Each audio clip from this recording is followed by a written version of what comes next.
other way on the way scrims have been going. It felt so good going into this tournament, and then everything is just wiped clean. It's like there was no good. And so much changes, too, when a patch comes out and you have extra weeks to practice it. You can even see a Diana ban coming out already targeted towards Bjergsen in the mid lane. And that's most likely not even just a Runeglaive, right? It got nerfed. Yeah, so I'm actually very curious as to why we're seeing this Diana. It must have had something to do with the scrims. Gravity definitely getting a lot of focus bans towards that mid lane, unless Sartorin would be thinking of taking one of that Diana pick towards the jungle. Not something we have seen. Rumble and Janna to be banned as well from Team Solo mid side.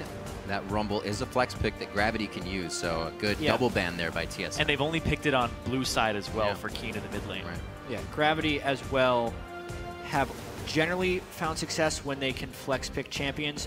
We're also wondering what jungling champion pools are going to be like. Cyrene and I, we were discussing this before, and whether or not we see the Nidalee ban right here, or if we see TSM leave it up and just trade power junglers. I feel like Elise and Nidalee are the two power junglers on this patch, and the question will also be whether TSM allows Santorin to play Nidalee, because he's such a good Nidalee in the spring split. He had a ton of success on it, but he has really been relegated to just playing Gragas and Rek'Sai, and it looks like they're kind of opting in to either play against Nidalee or play it themselves. I'd expect a Nidalee first pick right here. Yeah, and with 2 support bans, that just means we're going to go with Shen first pick. So that could be a support. That is another flex pick for Gravity here. It could be going to Bunny Fufu. But do they play the flex game too much over actually getting a priority pick that goes by? Yes, that's going to be the question, because most of their success has come from playing flex picks. When they've gained most advantages out of pick and bans, a lot of it was the surprise factor they had over the opponent. Interesting. Whereas now I really wonder what type of surprise they will get, because everyone knows that Bunny Fufu could absolutely play Shen. They're preparing for both of the circumstances. At least in a perfect world, that's the way Loco Doco has been playing. I'm extremely surprised by the priority on Shen, because if it is a Bunny Fufu champion, you still have Thresh available for him. You could have taken a Braum later on as well, but they take the Braum away on TSM side, and it looks like they're just setting up for Siege on TSM. And Gravity, they might be going for global pressure here, having a composition that was working for them. You go back to when Gravity was winning a bunch of games, Tristana was a big pick for them, Shen was a big pick for them, and then we were saying you have to ban these out because that's a strategy they keep running to win. Does the Elise go all the way through here? It looks like the Eve may be the pick. A blind pick mid lane could be the Azir getting locked in, actually, in Team Solo mid. We'll answer with a Sivir pickup after Trist is also grabbed for Altec. One other thing we do need to mention in this series is the importance we feel on having the red side, especially when looking at how Keen will perform in lane. He has performed very poorly when he hasn't been able to counterpick the mid lane. He actually has the most variance in his performance in lane. One of the best laners when he gets the last counterpick, being able to get double-digit CS at 10 advantages almost every time he's on red side. But on blue side, he's a negative differential. And now, with the Azir being telegraphed, that's not a pick you flex in the current meta. So Bjergsen will know exactly what he's going up against. And I'm expecting a counter pick from Bjergsen on this Azir. Which makes it even more curious that Gravity selected blue side for game 1, and they put this much priority onto Shen. Because that's what this whole pick is for, is you get that first pick priority. So there's a strategy here that we may not know, or it may just be them going back to what was working for them in the first beginning of the second split. Because they won 4 games in a row with Shen support. Or 3 games. There you go. Very interesting. Would you say that this Lulu could even go top for Dyrus here? It could. I think it could. That's TSM playing a bit of their own flex game from the red side here, also with the counter to see what gets picked up. They already have what Bjergsen may want in that mid lane thought out, but depending on these 2 picks, that may change here. Remember, the supports and mid lane were pretty much focused here in the pick ban phase, and still, Gravity was happy with picking up one of those mid laners very early in this. Yeah, there is a lot of power within the Azir pick. Yeah, for sure. Definitely. The safety. It's what we heard before. If Keen has a good lane, if he does, Azir makes it a little bit easier. Yeah, so Evelynn jungle, what will this last pick be? This is when we know whether or not the Shen is a tank, top laner, or tank support. Bunny Fufu's gotta play Thresh. Keeping it Thresh. There it is. Took away 3 supports from the pool, and it is Bunny Fufu's specialty support, but it's going to be moved, prioritizing the Evelynn over Elise here. That just seems like his style, though. You want to be able to move around the map, not so much contest people in fights, but be able to get objective control and vision control. And counter ganking, too. Taking a step back, it is a little funny how TSM used 2 support bans on Bunny Fufu, and he's playing Thresh, his best champion. It's so true. They got rid of his disengaged supports. Thresh can disengage too, man. He does everything. Like, it's not the same level of protection, but I wonder about those 2 support bans. They're mainly trying to block specific things with those bans, and Thresh is kind of an all-rounder. Here, though, we'll get to see whether or not this is Bjergsen playing Lulu or something else. Will we see the Jarvan that he's been spamming in solo queue? That's the main question I have here. Jarvan, Victor Kog'Maw. And that's going to be Dyrus Olaf. The top Olaf. We were Yep. talking about this. I think this is a huge pick in the current meta for top laners. You get so much priority, and it actually works extremely well against Shen. Yeah, Shen does not have enough damage really to break through Olaf. Olaf can close the distance and completely destroy him. They also get the Lulu for the move speed plus the Sivir. This is actually a Dyrus comp, which isn't something TSM has ever done but if in you my memory. If you remember, Dyrus bringing out, I believe it was the Rise last playoffs, that he was absolutely able to kill Impact on over and over. Dyrus has shown up in playoffs numerous times, so to start doing it now, I don't know, might be a good thing. The crazy thing about this as well is Gravity's one of their greatest strengths was flexing things and surprising the opponent in champion select. Yet this particular champion select, it is Gravity on the more common champions that they have played, almost no surprises. But TSM with the red side uses the flexibility and the last pick advantage to pull out something completely unexpected. Flex. Now the question will be on execution, guys. Going to be a very interesting matchup. TSM finally showing a bit of power in the top lane. We'll go over Haunter and Dyrus later. Definitely a different matchup or style of play that we've seen throughout the split. And now that's going to be kind of flipped on top of its head here. Haunter on the tank, Dyrus on the aggressor. All day we'll be checking in to see who you at home think will win this series and move on to the semifinals. Keep voting with the hashtag GVWin or the hashtag TSMWin. And we'll tally those up as we get into and throughout the game. We're just about to be on the Rift here for quarterfinal number 2. Gravity versus Team Solo Mid. Both teams fans out to represent here in Power. And they're going to need it. It's going to be a long series. We are now on the Rift. And you were talking about it, Dyrus composition here. Lulu, Sivir, so much speed to get Dyrus into the back line and put threat onto Altec. Altec is the majority damage dealer of Gravity and the highest damage per minute AD carry in the league. If you can shut down Altec and put pressure on him, which we saw other teams doing at the end of the split, which led to the demise of Gravity from first place, that looks like the strategy TSM is going for here. And we heard Gravity saying if they can protect Keen, things will be good. But Bjergsen knows when you face Keen, you have to be ready for a few surprises. The thing about playing against Keen is that you never really know what to expect. Even on blue side, he's willing to blind pick champions like Rumble mid, Jarvan mid. He has no fear of what to play or what he'll pull out. So playing against Keen is always fun. He's kind of like that waged out factor. Well, he'll pull out anything at any time. And one of the funniest things about that during the regular season is Bjergsen actually ended up playing a lot of Keen's surprise picks and learning them for himself. The biggest example of that would be when Bjergsen picked up the mid lane Urgot after getting a little bit destroyed by Keen's Urgot.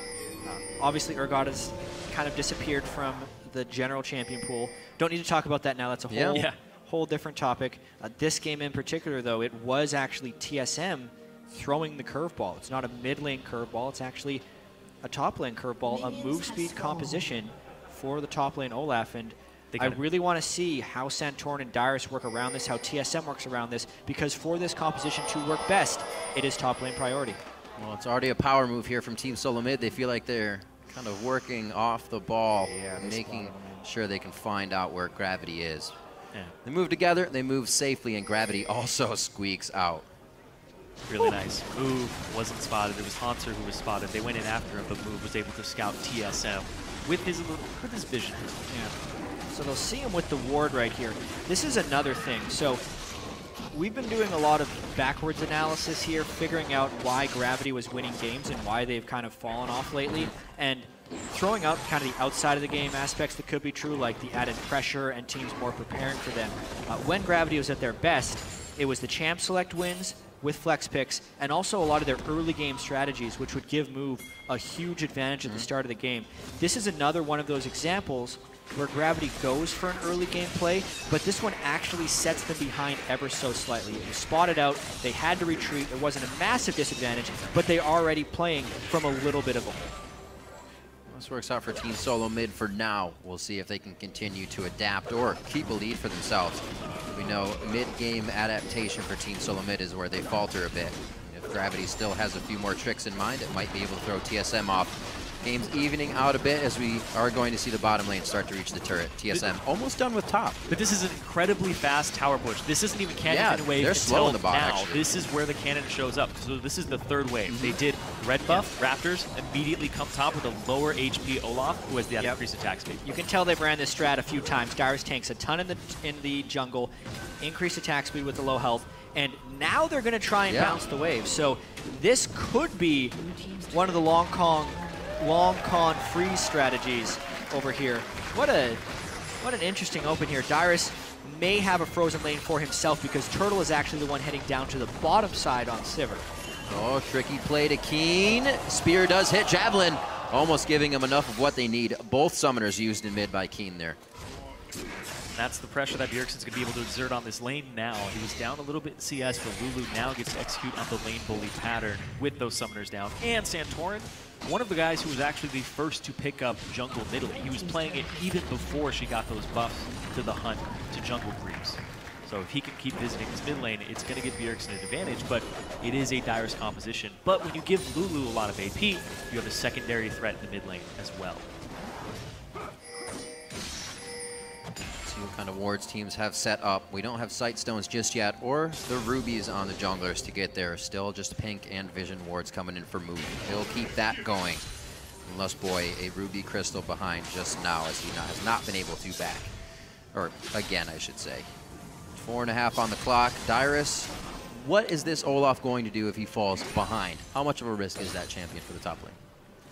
You definitely don't want it to fall behind because Olaf being able to ignore CC is somewhat of a binary champion. The main thing if he falls behind, though, is he really just has to try and turn himself into a split-pushing threat. Olafs who are ahead can then steamroll into team fights, but especially just in a straight-up Shen versus Olaf matchup, if he is to build a heavy damage build, he just has so much more in the raw statistics category that he can actually have a small item disadvantage and still be a split-pushing threat. You also don't have too much trouble farming up against this Shen, which is probably why they've brought Move up here as well, for a bit more aggression on that lane. An unnecessary ghost right there by Dyrus. The taunt from Hauntzer missed. He was pretty much safe, but he ghosted anyway when he saw the reveal of Move's E. Still, though, because of the early game and the way they bounce the turrets, it is a pretty decent-sized CS advantage for Dyrus. Down a ghost, but it's not like he's died yet. Yeah, they're actually putting a lot of resources into Dyrus at the start of the game. I believe he also got solo turret gold when they killed the turret. Yep, they let him freeze it. Putting him at already about a 430 gold advantage over Hauntzer this early in the game. All of TSM's advantage, instead of being channeled towards the mid laner, right now is being channeled towards the top laner. And this was actually a big problem for TSM coming out of MSI, was they didn't put enough into top lane. They didn't back up Dyrus, and it was a big complaint that we kept hearing from them, is that they needed to be able to run top priority strategies. This is a great example, a great way to start the playoffs off for TSM, if they're trying to remedy that now. Besides a heavy damage dealer in the mid lane for Bjergsen, it's kind of the compositions they ran at Katowice versus WE. The Sivir comp, damage from his Santorin in the jungle from a Nidalee Jarvan Vi, and Dyrus is actually on a Rumble a lot those games, doing damage. It's something we haven't seen in a long time, too, from Santorin. A damage-dealing jungler. He's usually relegated to Gragas and Rek'Sai, a supportive teamfight jungler. Now he's able to create picks and deal some damage and actually be another AP threat, so you can't just build against this Olaf. We'll see where they decide to keep going from here. Everybody on the side of Gravity is playing this one very slow with Team Solo Mid's lead, as it should be. Let Move get his vision out and let the team grow. Yes. That CS is a bit of a difference there in favor of Dyrus, you could say. So he is going to be big. At what point now do we see, should TSM kind of transition? Use this power, or do they keep Dyrus in that split push factor? A lot of it's just going to depend on whether or not they can get advanced wards for Dyrus. He's got this giant minion wave up here, so Hauntzer should be able to pick up a good amount of the experience. As long as, like, in an ideal world, if TSM was prepping this a whole bunch in advance, they would actually be trying to dive Hauntzer and push him off this inner turret, because that's the experience and Goldie's been waiting for. No one is in position to that, so it's actually Gravity who's prepping to defend that a little bit by having Move on this side of the map. If anything, when this wave hits the turret, TSM would want to transition to Dragon. Or possibly bottom, look at that bottom lane. I'm actually very curious because you have the Tristana Altec on Gravity's side, and you didn't lane swap it to the opposite side of the map when you took down the bottom turret. You kept it in that lane. And he had a pickaxe advantage over double Thorns. So he could have pushed that turret down fairly quickly. Maybe feeling kind of dictated by what Team Solo Mid was doing at the time, not keeping everything in their ducks in a line for themselves. You also saw Bjergsen cheat towards the bottom lane here, threatening to dive. Because blue buff was up, they timed it, and you saw Keen leave that lane. So there was no way Keen could make it to that bottom fight if it was going to happen. Gravity honestly showing a lot of inaction in the early game. They're in a pink ward, though. Solo kill. Really? I think there might have been a trap there or a heal from Santorin to actually get his assist in, but yeah, solo kill indeed. Yep. It's not a trap. Like, it's literally just move clearing a ward and not respecting the damage of a mid lane Lulu with Ignite. By the I way, meant a bushwhack trap. An offensive, yeah, of course, bushwhack trap. Helps a little bit. But, geez, this is a disastrous start for Gravity, for sure. Move has been in a slump as of late. Yeah. He hasn't really shown much success on champions outside of Nidalee, which makes it all the more perplexing why they didn't first pick Nidalee. They let it fall to TSM. They give them that. This is... So, there's a couple of reasons this could have happened. Gravity has known that TSM has been playing a very simplistic style, and all the communication coming out of the TSM camp is that they are completely going back to basics. Yep. So, you actually wouldn't necessarily, if you're reading too much into that, you wouldn't expect them to then allow Santorin to play Nidalee, to put Dyrus on something like Olaf that requires a lot of farm, to put Bjergsen on a more supportive mid laner when he has been the only person able to do damage on TSM and empowered to do damage. So, this is all the more surprising that TSM is kind of pulling out all the stops in game 1 of the playoffs, when normally they lose the first game of the playoffs. So a much riskier Team Solo Mid, and so far they're executing. Now the question will be whether they can transition that towards the mid game, since this is not a composition they are used to wielding. It's like you were saying before, and Gravity's playing a little slow. Usually they're the ones that make the first move. That Team Solo Mid slowly countered this game. They ran around as 4, made sure Gravity didn't get what they want. That also helped Bjergsen get double buffs as well in the mid lane, so Move loses that. Bjergsen's going to have quite a nice time. A little behind in CS, but they're just clearing waves on each other back and forth. Okay, now they put Altec into the top lane. They put the Tristana in the lane with the turret that's easy to knock down. So I like this. They're throwing more resources up there. Also, because they first picked this Shen. They first picked Hanser's Shen, and it was getting shut down by what TSM did to it early, and the fact they didn't put it into the long lane afterwards in the bot. So now, this pick needs to be even more effective with less gold on it to justify the priority that it had taken in Champion Select. See how the AD carries are doing. 1,500 gold right now into Wild Turtle. Where is he? He's actually just back to spend it right now. Good counter. Top lane is 3v3, and everybody's going to be backing off here. Should be ults across the board except for the supports just yet. So not too much danger coming from any crowd control there on those two. TSM successfully guarding that top lane as they, as you said, move Altec up to try and get something, but Gravity is stopped. It's a little too late for that. It's usually a timing thing, where as soon as the other AD carry comes to bot, you go to the opposite lane, you trade 2 turrets on the outside, and then eventually test each other's siege in the mid lane. Hanser been able to get a bit more CS in his favor. Usually been seeing him on some pretty big carry champions this season. But that flex pick Shen we thought for Bunny Fufu went to him. So we're going to have to see the plays come in the fighting phase. And Gravity has not been too keen on those. If they do not have the lead, it could start right now, though. A jump in by Santorin. He goes down immediately. Can't really figure out which target he wants in the beginning. He knocks back Lust Boy, and they get the kills they want. So it's TSM overextending a little bit there. Yeah, it looked like they were trying to get some deep wards in order to prep a push onto the interior turret, since they've already broken down the outers on both side lanes. But they were not respecting Hanser's Shen. As far as a first pick priority, I don't necessarily think that you pick a Shen to have a large amount of CS advantage early, but you're picking him for exact moments like that. The rest of the team was still on the same page as they make the collapse, and it did all start with Bunny Fufu, so nice call, nice trust by Gravity, and a nice turnaround to keep him in this game. That's why he's a good support. You don't need a lot of gold to use his play pattern at all. Making plays all day. So Bunny Fufu comes up big for the team. 2-1 for Gravity now. Team Solo Mid may be a bit tempered on their engages now. Let's see this one more time. Santorin actually gets, I think he gets buster shotted right into the flay there. So pulled even further than he had thought he was going to go. TSM actually has no vision of what, or they would have vision of the members in lane.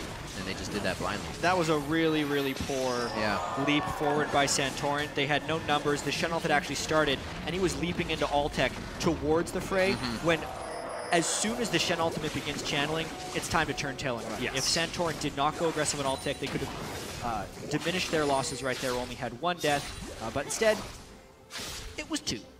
And these pink wards this game, baiting everybody out. First move, now Santorin. Baiting them with their own trying to selves. kill Altec. Lustboy and Santorin still going after the wards. I know Lustboy was a very big help in upping that ward game or the mid game, I should say, mid game vision for Team Solo Mid. Very helpful with that on the team. See if they can keep it going towards Altec in the top lane. Keeps himself safe with a pink, and there won't be a kill coming there from Lustboy and Santorin. But he's still pretty far up here. May lead to something. Dyrus in the bot lane, just keeping that split push going. And you were talking about how Shen doesn't need a whole lot of gold, but an Olaf with a lot of gold against the Shen, as soon as he gets that black cleaver, he really gets his split push on it. And the fact that his Q will apply it in team fights across multiple people just really opens up Wild Turtle's Ricochet to do more damage, enables the team to actually have multiple threats on it aside from just the Olaf. So I think this is a very good pick with a black cleaver coming in already at 14 minutes with 100 CS. Jeez. 29 over the Shen. So his split push is definitely online. Let's head back towards the top side as well. We'll see if he actually gets into any trouble here. Move is going to be backing, so it looks like everybody's kind of taking a break. The gentleman's agreement, turret's going to be cleared top. No one's there to clear it, so just keep farming the waves on either side. No, Altec still doesn't get it. The team leaves him there alone. This is going to take even more time for Gravity and give TSM time to now move on this bot side of the map. Yeah, it looked like TSM was a little bit slow in that rotation because Dyrus could have been up there sooner. Right. But now Gravity was also a little bit late coming back, or they should have stayed longer to finish it. Kind of caught between 2 choices here, giving TSM a slight edge on the turret damage bottom. It really looks right now like neither team is playing to fight. I think TSM could have the potential to pull off some fights. They need to use the mobility of the Sivir ult to find fights. Lantern out, hook misses. You might want to disengage on this one. Gravity is still going to look to stop this dragon. It just spawned. TSM has already prepped the wards on it, so Gravity needs to get the vision down if they want to do anything. Lulu ult down right there. A very perplexing move to cast it that early, making this dragon all the more risky because they can get 5v5'd and collapsed on in this pit. They will not have a Lulu ult. Yeah, they already pulled Altec down from the top lane, so Dyrus is going to be able to free farm in the top lane and shove that turret out if he wants to, but he's also just prepping TP just in case. Nice positioning He by can actually Gravity. push this more, yeah. He stops his back to continue. Well, he was on a ward as well, so they can see what he's doing. Looks like he's going to try to take Gromp here, and he's going to keep it. He's going to let the wave build up. He'll have more at the turret. That's not already getting crushed, but his back is coming in. See if this actually becomes a home guard for him. Yeah, if he shows the top, team is deciding. if he It's shows still a top, decision. it gives you priority on Dragon. Right. Because you have your TP up there. Shen would have to get up there to match him, or you just send all 5 people into the Dragon Pit even then. This is that not want to fight you were talking about, Chad.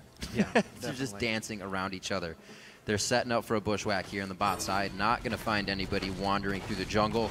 Gravity knows better than that. Yeah, nice defensive ward there that Gravity has on the side. Evelyn's coming for a flank. I don't know if they want this. Keen looks like he's also trying to come around. Oh, that's a pink Right ward, to pink bud. ward. Oh, move. This is not going to feel very good. He gets taken down. Another initiation. We saw the same thing in mid. Move gets himself into trouble alone. Altec gets hit up now. Winter's bite, but he's able to jump out. And Dyrus, on the wrong side. Dyrus not on the right side. Lulu ultimate is up. They're going to go ahead and use that onto Dyrus, and they should be good. Wild Growth keeping him safe. Lustboy hook. Nobody can really go in under that. Winter's bite almost hits to finish with Santorin's javelin, turret. but they dodge it out. Yeah. Bjergsen flashes forward, getting a little hyphy on the side of TSM, but they know they have the turret. They're going to start backing out. Only 2-2 after all that scuffle. Yeah, big win though. That's now 4 turrets Right. to 1. And the big thing is the TSM beat Gravity to the punch there. They expected a flank move from Eve, so yes, they did spot Eve in the pink ward, but they were also there to meet Eve pretty much as soon as Move walked into the area. Hanser then ulted in, so it erupted into a 5v5, but TSM had the jump on it, which is the big reason they came out ahead of that fight. And all these pink wards that are being placed around the map for both sides are causing these conflicts. People are fighting over the vision game, but also right there, it's TSM being able to get the jump because they were playing the vision game behind them and being conscious of the Evelyn, giving it its due diligence, giving it their attention to these wards. So it's good placement on their flanks. Great placement. Gravity as well. Seems like they're itching to get back into this one if they're going to run back into a completely TSM-covered jungle of their own. Every conflict this game has so far started with a pink ward or involved a pink ward in some way. Yeah. Cleared them all. Well, the pink is finally cleared by Altec in the bottom. You see him run away from the tri-brush. Haunter trying to clean up his side of the jungle, and Move doing the same. A little bit of repairing here to do. They're 4K down. Those turrets and the control of the map just all going to Team Solo mid. Back to fundamentals for them, really. We haven't seen them kind of push themselves beyond their means. They're just doing it all step by step. One thing that could end up being a story in this game from a team composition perspective is what type of backline access is TSM going to have? Because if Keen and Altec get into late game and begin to free hit, specifically Keen on Azir, the question will be whether or not Dyrus has enough dive to finish him off. He's going to be a really fast Olaf. He'll be immune to all the crowd control, but he still won't be able to run through the Azir wall. So if Keen can put himself in the right position, that is still impassable terrain. But he's going to be so fast that I don't know, and he's so powerful that it's probably going to be enough for them to go through. But if there is a fight, Gravity, even with the gold deficit, because of the backline damage they have, could turn some team fights in their favor. Well, technically, Gravity's where they want to be because they do have the if Keen scenario. If Keen gets through laning phase, okay. If Keen, he is. 1 kill, yeah, he may be down 10 CS, but that's still fine for... Keen. Yeah, if Keen gets caught, though, there's the barrier. Huge shield coming in as well with the Stand United. Not going to be able to burst through that with any amount of damage. And that was a lot used to save Keen. So that was an interesting interaction right there. When I'm talking about the Azir wall, the knockback that it provides counts as crowd control, but the actual end position is what Dyrus can't run through. The wall can go through him if he's Olaf ulted, but he can't technically go through the wall. It's very confusing to think of that way, but that's what happened. The Keen looked a little confused. But it actually makes Keen incentivize using it earlier. Because if Dyrus makes it into base contact with you, you're stuck there. And he's going to get Lulu ultied, and you're basically permanently slowed while he's next to you. This makes it very hard to peel into the Olaf. Yes. I actually wasn't 100% sure in the interaction until seeing that exact play. Right. So Dyrus is going to make Keen's life very hard. Still going Hex Drinker as well, so he wants a little bit of damage with that magic resist mitigation. Good to go there. 30 CS still up onto Haunter, but Haunter's being Shen still. We saw the shield he could provide for Keen, but we did not see what they could do because the fight could not continue, really. Infinity Edge and Zeal all ready for Wild Turtle. See how much cash Altec had in his pocket. 1,300, so he's on a Zeal as well, sitting on maybe a little bit more right to a Shiv to get these lanes pushed, possibly. Abyssal Scepter for Santorin. He's feeling pretty good about his build as well. Move is just trying to get tanky right now in his recipe. You typically trying to judge the damage that Gravity has in their team composition right now. It is very magic damage heavy. Runeblade, Eve, Shen doing a lot of his damage with Sunfire and Vorpal Blade. Again, magic damage. Azir, all magic damage. And Tristana, while it is a physical damage 80 carry, very bursty with damage in team fights, not that high of a sustained rate. So definitely expect the builds to trend on the side of magic resist for TSM, and that's their best play for upcoming games. Abyssal Scepter for Santorin. You can do stuff like that now because the Runeblade gives you a lot of the mana back. Previously, you kind of had to go Tyr or Roa on the Nidalee, but you're not locked into that build anymore. I really like this build because it doesn't have that ramp-up time to it. You stay relevant in the mid-game and even stronger than you were before. You don't have to wait on a Tyr or a Roa.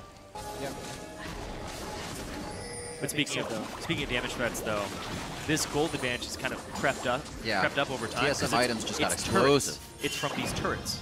So if you actually look at the gold, Santorin's up 1,000 despite being only 10 CS up and even kills. And a lot of that is from the map controls, Irene, because Gravity's the team with the turret killing ability. They have Trist and Azir, probably the best AD carry and best mid laner for killing turrets. But TSM has always just been the first one there. They've had more time on the turrets. They've kept their lanes shoved because they have a tremendous wave clear within their team, and they're just not giving Gravity the windows in which to play. And they have all this vision control on the left side. So many pink wards. They have scuttle control.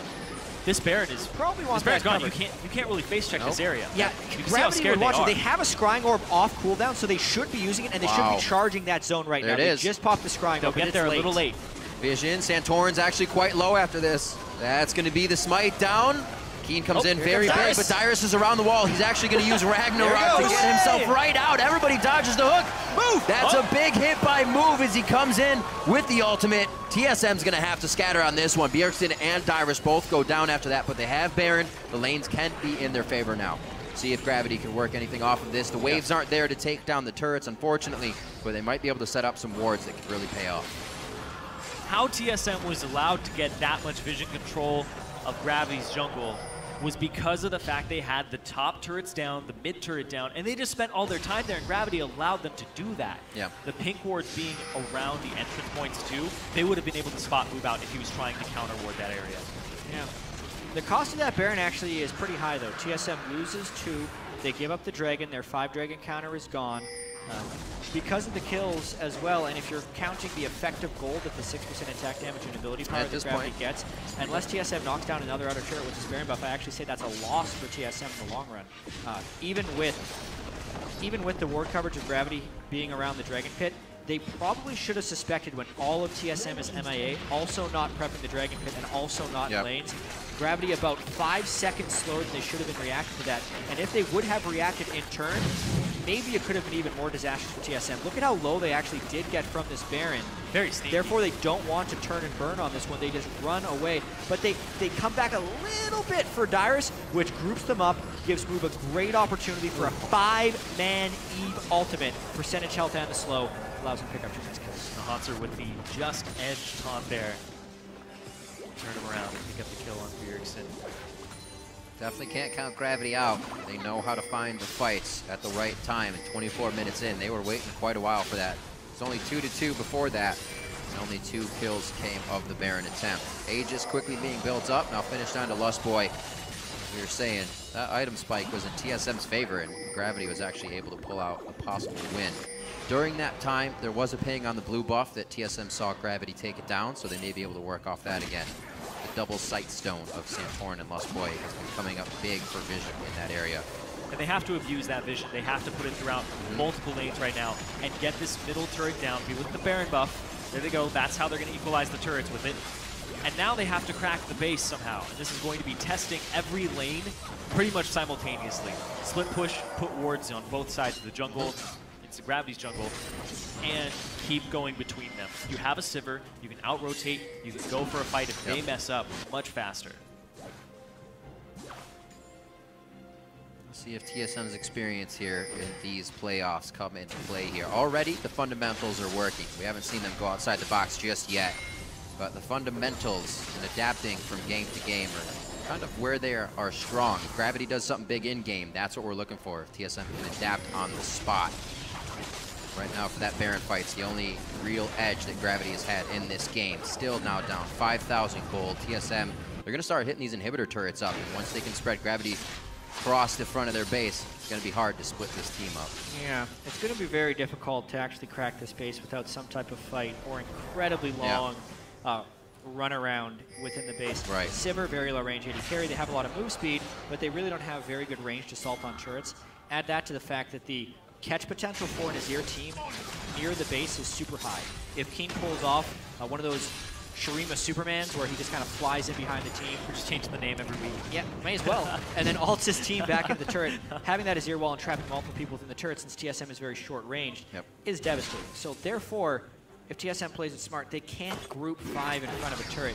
It's going to be a very 1-3-1 type, 1-4-1, lots of rotations, and probably will just end up being more Dragon and Baron timers that we could be in for a long game if this one's played too expected. Yeah, they'd have to test all the lanes, but even then, you have Bunny Fufu on Thresh. The catch potential is huge if one person is caught out.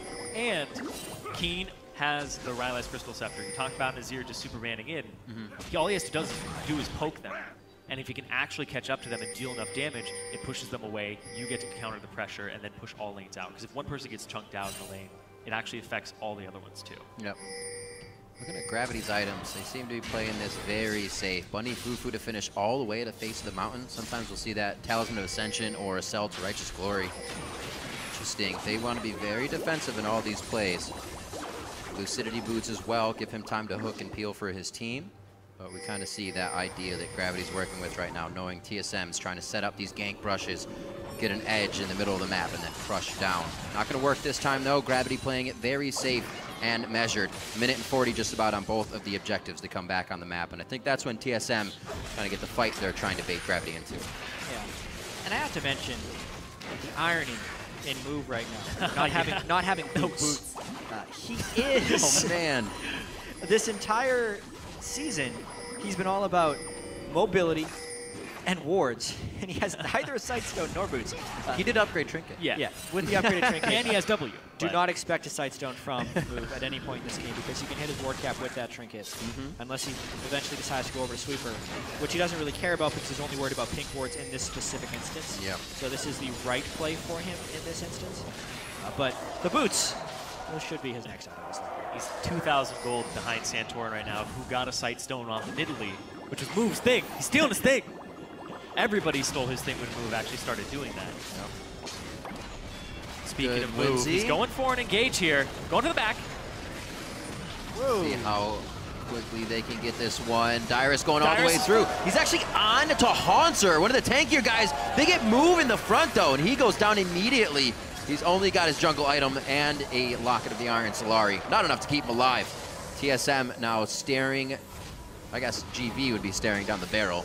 TSM's ready to pull the trigger. Yeah, interesting that Gravity went in for that one despite their gold deficit, and knowing how well they are suited to anti-sieging, especially since Baron and Dragon are not up yet. Yeah, but they're almost up and the jungler's down. So Gravity actually throw away a little bit of an opportunity and more to TSM. They get to claim a blue, they get to claim vision control of this area, and you can see Shen ultimate is down. Dyrus has his TP down, so now you're seeing that TSM is going to group up for this next objective, and it looks like they're going for a pick here. Trying to use their speed. The Whimsy combo with Braum, Winter's Bite, slow that in. Concussive blows, lock up, and that guy isn't going anywhere. They're trying it each time. Each time they try it, Gravity becomes more and more aware, so it's only going to be harder. A lot of damage taken there, even with the stand behind me, or Unbreakable, I should say. And he gets out of that one. Can't really sneak a Baron anymore. It's not a fast Baron killing team. No, definitely not. They're all about the mobility. So they do have all ultimates up except for the Braum ult on TSM side. So Dyrus is going again. Effectively, this is working well for Team Solo Mid. From top to bottom, they have just been slowly shredding Gravity's health bars. Now finally bait them into that dragon fight and whittle them down even more. This may not be kills. They're definitely funneling in on this one. The focus is hard on the hunts there. Nothing's going to actually finalize a kill, though. Move is already down from previously. We'll see if he can come back up into this fight here. Yeah, it synchronizes with a very large minion wave, which is all too convenient for TSM. This could actually be the inhibitor because there are not enough home guard boots on Gravity right now to recall and defend this. One kill for a turret and an inhib to pick up there. TSM, it's not even a trade, that's what they got on their side. Yeah, well, so much of this game has been Yerksen blowing his Lulu ultimate very early in a defensive fashion. This time, when they forced the Dragon, Gravity moved to defend 4v5, and TSM was able to use the Lulu ultimate offensively. Dyrus ran in, they got the Lulu ultimate, they blew them up, but in doing so, now they are exposed to a potential Baron. Azir crushes this thing. TSM slow on the recalls. Much faster. Can he even steal it? No, it's Baron. Oh boy, that was close. Wow. So in getting the inhibitor, TSM overexposed themselves. That's a tough one to lose, but Gravity, because their recalls were basically synced to eventually get the inhibitor, that's the way it worked, but we gotta go over this fight one more time. Yeah, this is the combo right here. You get Dyrus into the back line with his ultimate, with his movement speed increase from it, and then you give him the Lulu ultimate, and if your team is lagging behind, he just slows everybody down for you with his axes, with the Lulu ultimate on him. And then it's just movement speed increase after movement speed increase to trail this fight off. I don't know how they It's a great combo. Fast feet from Gravity there to get out of that. And we even talked about how if Dyrus gets separated when he dives in, he's still going to have the movement speed slow on him. Yeah. That by the time your team is freed up, he'll catch him. I have a great composition for catching. Long Seems like it's been lanes, the one person. So really big credit to Gravity for being able to dip and dodge these crowd control effects coming in from Team Solo Mid here and there. It's that chase down. Yeah. So Baron now for Gravity, they can do a little repair work on these lanes, get it pushed out. maybe to the river, and find a fight in the jungle that they can actually control here. Team Solo Mid does not have as many wards as they did previously towards that top side. It's all on the bottom now, and that inhibitor's already gone, so they're going to have to get those wards moving. Cleaning up blue buff for now. Should keep Team Solo Mid very safe, but Team Solo Mid has to be wondering. Many games have happened like this for them this year. You can even think back to the first game versus Cloud9, where it becomes a late game falter. Keen can do that on Azir. There are plays to be made from this team still. It's going to be tricky. And Gravity just seems so measured when they go at it. Gravity's definitely doing a lot to stay in this game. Being able to sneak the Baron after the inhibitor goes down, being able to get that one dragon when TSM did pick up the Baron. When TSM is going for the big game-winning plays, Gravity's been doing enough to neutralize it and stay close. And that's the type of thing that can really stretch these games out and make the next mistake game-deciding. Basically, since Gravity took the Baron buff, the next real TSM push can't come until Baron is up again, which is a good 7 minutes after. Small things they've done. Even that one dragon, they were able to put themselves in between, have stopped Team Solo Mid from really having a huge win condition here. Nice little base set up outside on the half of Team Solo Mid here with the legacy of Shurima, but it doesn't look like they can even really control it that much without a big minion wave. So it's just to stall out the game, still allowing their lanes to push out nicely here. They may be able to get up something on Team Solo Mid. Dyrus is now going to have to take care of bottom and respect that wave as Gravity sets up some defense. So I'm looking at Bunny Fufu's build, and I'm half hoping that that's a Zeke's Harbinger to enable Altec. Because it could be a Frozen Heart, but I do want to see the Zeke's out of him. Altec is just so much of this team's damage. It would give him the 100%, or really close to 100% crit rate there with the static shiv. That it would definitely enable him to be a large carry threat. If Dyrus dives him, he's going to get crit multiple times, and he may not even survive. It's exactly the item that Gravity actually needs to face this specific TSM iteration. TSM's putting everything on a Dyrus, and the only way you stop a speeding Olaf is killing him. So whatever type of burst damage they can do is the greater. Way back in Season 2, back when top lane Olaf was very, very popular, there was always this swing moment in the games. Whenever the AD carry becomes powerful enough to kill the Olaf, the game ends. Olaf can no longer win the game at that point because prior to that, he's always just being able to steamroll and crush that person. AD carries did scale much more aggressively back then, and there's been some top lane itemization that makes that even harder. But with the Zeke's Harbinger, it may be a call back to that time.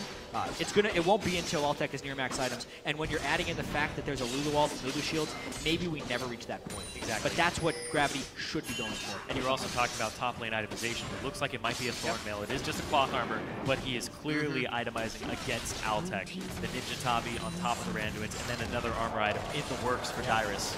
He knows it's going to sting. I mean, he'll be running right past Keen, right? Keen's going to be focusing other things. You don't have enough soldier moves to follow where Dyrus is going. So I do like it. The Maw of Mortius already built in. Santorin, a little bit of safety with his Zanya's built up now. Just completely a core item ahead of Move at this point. And Move went mobility boots as well when he finally did get them in the jungle. Gotta go fast. Gotta go fast, I guess. Yeah, the largest goal discrepancy is between junglers. It's 3,000 in favor of Santorin. Gonna be difficult. Move just trying to put in the cheeky plays here. If he can get a few to be made, the team may be able to squeak themselves back in with, as you guys are saying, Altec's power, or maybe a good play from Keen here on Azir. See Santorin and the rest of the team setting up in the side brush. Nothing gonna come of this, but reset minion waves in the mid, back and forth. I think we'll get this for a few minutes until they decide to go for one of the objectives. They love this push. They love baiting out the Baron, but what they also accomplished by having this line of pink wards is they protect it for 3 minutes. There's no way Gravity has any wards behind them in the Baron pit. So then they get to set this up. This is a play that's actually making it so that they have this controlled in a minute and a half when the Baron does come up. So being very stubborn with this area. This is my lane. Yeah, they need to be. That's basically the last win condition TSM has. It's a little bit surprising they're not trying to utilize Dyrus more in the split push role against Hauntzer. Hauntzer, though, really, really heavily prioritizing armor. It's very hard for Dyrus to cut through him in a substantial way. And because of the Lulu Sivir, Dyrus is a very key component of their team fighting. So they're kind of bringing a split push champion, but since they need it for team fights, they end up grouping more frequently. And yeah, this game will be hinging around these objectives. since that is what TSM needs to control, and also it's what they need to draw Gravity out of their very effective triple.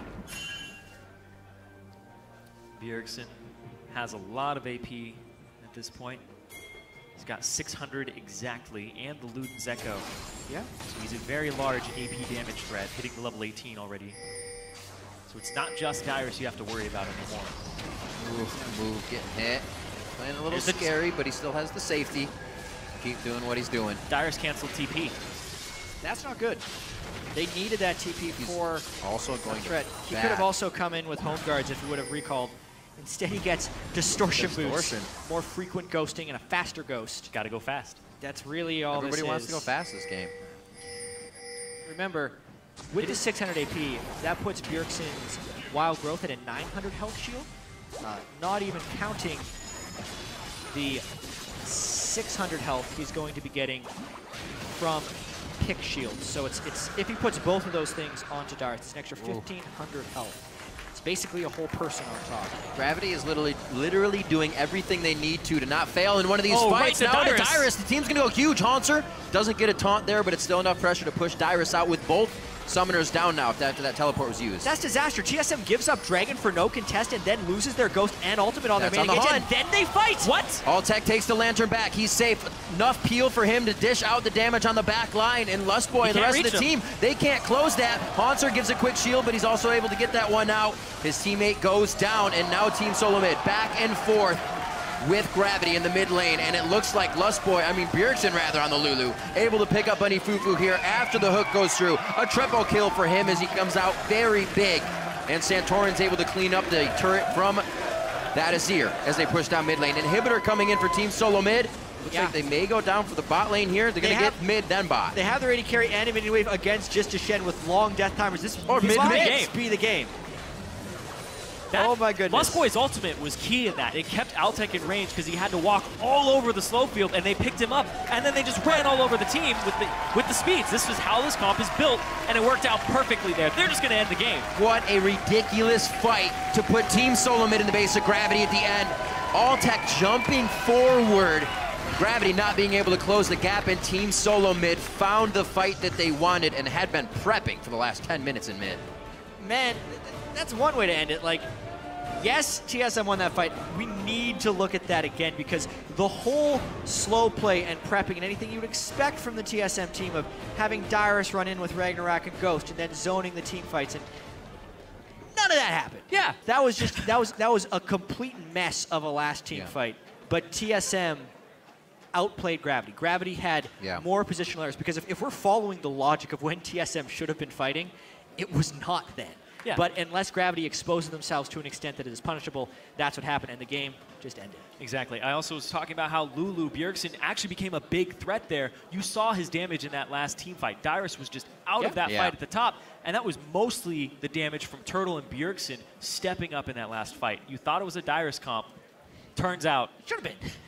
It's not. But yeah, if he gets caught before a fight, uses all summer spells, then the rest of the team's going to have to do it. But it worked. They baited a lot out. Alltech jumped forward, doesn't have his rocket jump for an escape at that point, and they're able to pick them off. 40 minutes in, Gravity take down Team Solo Mid, I should say take down Gravity. And fundamentals were absolutely the key here. TSM didn't go outside the box. They didn't go crazy. They kept a plethora of wards down all the time if that mid fight did go long, and it did in the end. But they had this set plan the entire time, and Gravity was avoiding it until they themselves just threw it out the window. They claimed it was back to basics, but that did not look like a basic TSM. You don't think so? That was a different strategy there from them. Well, to sit in the mid, yes. But if you got to remember, though, when they played the Lissandra, they played Elise still, or they had a hook from Thresh, they'd say, sit in this bush, let's do it again. If you remember Bjergsen saying that, we'll do this over and over again, Compositionally wise, and we'll grab how they one. played the early game, it was a different looking Okay, TSM. right. Okay, cool. I got you there. Good job, guys. I know what you mean now. Boom. There you go. Great job.